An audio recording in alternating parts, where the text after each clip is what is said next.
Hi guys, I want to do a review of KDE Neon. It's based on Ubuntu 2004. This release just came out, so I wanted to review it because I've never actually downloaded KDE Neon. I do use KDE Plasma. Now I have changed some things like the show desktop over here. I removed it. I threw in Firefox. I threw that. I changed the background.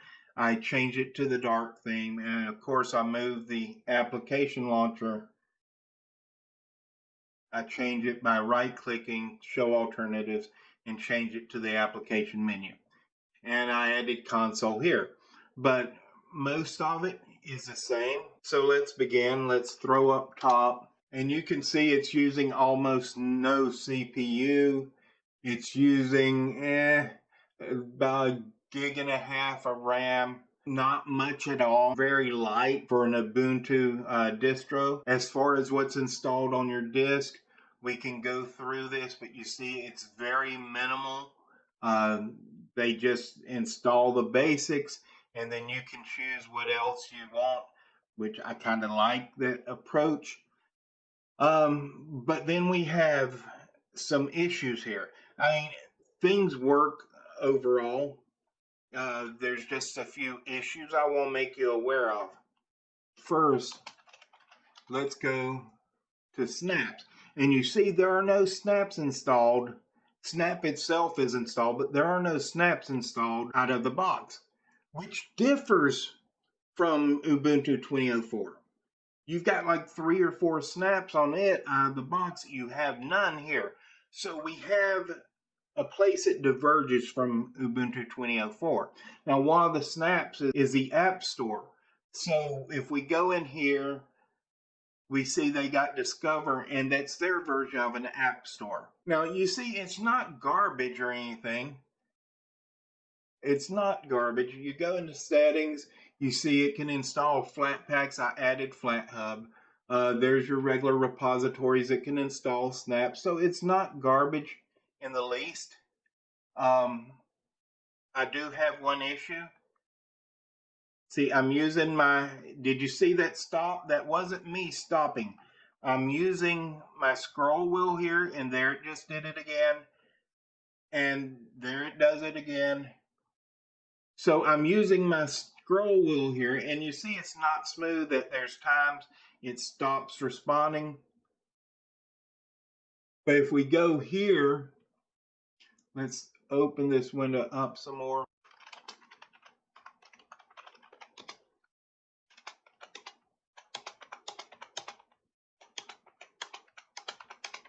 Get something to scroll.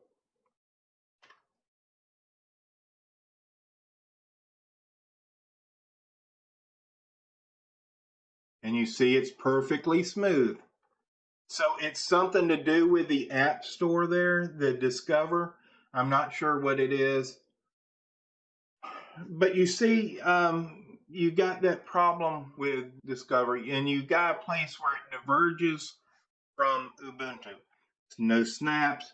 Instead of the Ubuntu Software Center, you're using Discover. I want to show you something else.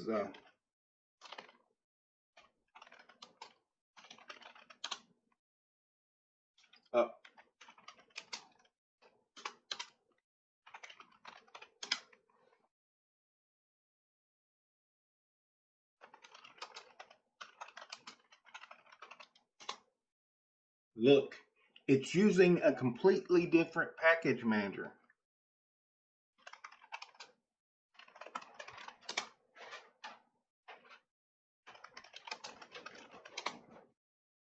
So there's a place that differs. You're using a different software store.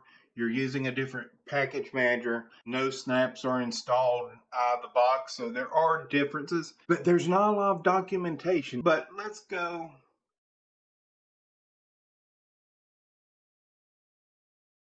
Now I already added my MyCloud. Most distros don't find it, so it's okay that I manually added it. MP3 is working.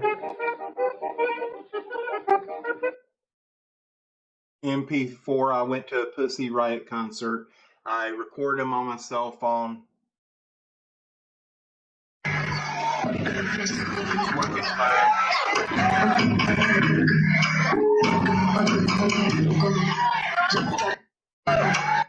See, a little skip there. That's not horrible, but I do have distros that do not skip. So that's not horrible, but it did happen. You saw it. Now, the way I got those codecs to play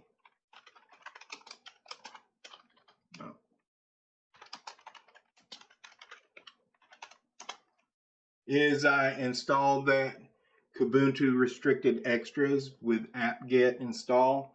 See, and that's my problem with this distro is they claim it's not a distro, which it obviously differs from Ubuntu 2004.